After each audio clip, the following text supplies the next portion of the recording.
This year has been characterized by a number of high-level interactions between South Africa and Angola.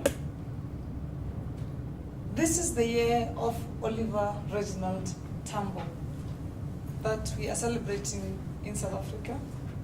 Had he been alive, he would have been 20, it will be 100 years on the 27th of October. Long live the spirit of the diplomacy of Tambo and of real, true partnership and relations with the people of Angola. On the 26th of September this year, His Excellency President Zuma attended what turned out to just be a celebration, that which was supposed to be just an inauguration of the new president of Angola, His Excellency Lorenzo, who succeeded His Excellency President dos Santos.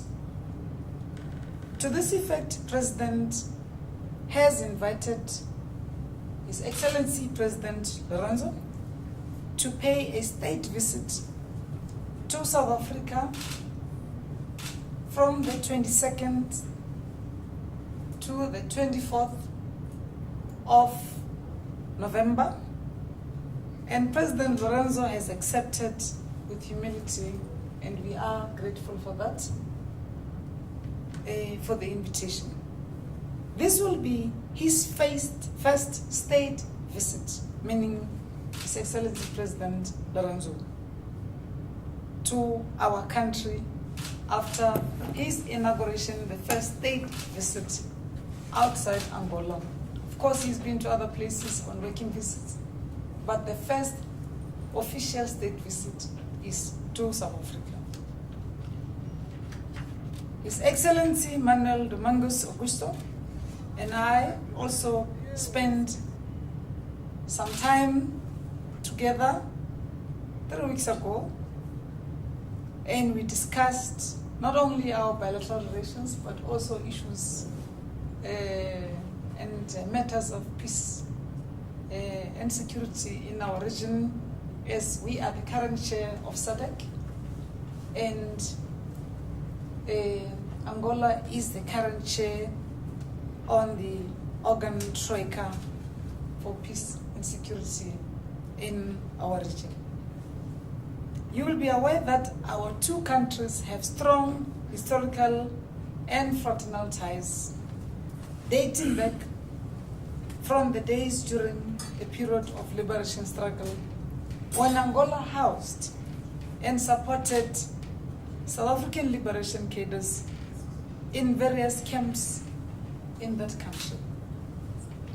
During our discussion this morning, we have agreed on various ways to forge and continue to our strategic partnership between the two countries, to now focus largely on how to grow our two economies, Angola and South Africa, broadly the economies of our region, SADC, and of the continent of Africa, in line with SADC protocols and decisions and the AU's Agenda 2063 and its aspirations.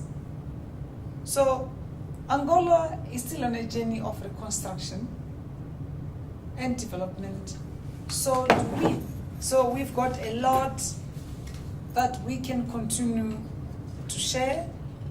There are lots of opportunities that we can look at in the economic sector, from banking to mining, housing, retailing, food and beverages. You spoke about the tourism infrastructure earlier on, Your Excellency. Building of construction of hotels and leisure in the other areas, and medical services.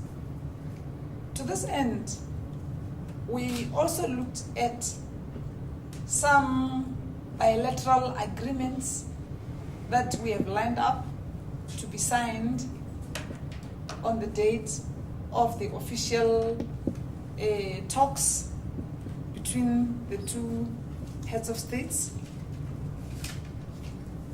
So I will not take your time listing them, because then I will steal your thunder and you might end up thinking maybe you've had it all.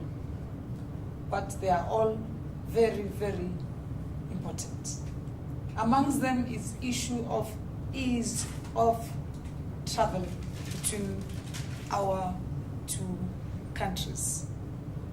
We also discussed the following: the need to strengthen, expand the levels of trade and investments, as I said, people-to-people contact,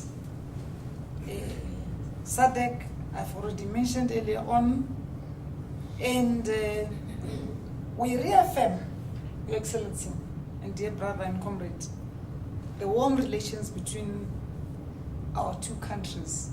It's a partnership, it's a relations between two brothers and sisters, and we are saying we are moving on with the reconstruction and development of not only our two countries, but in our region and the continent.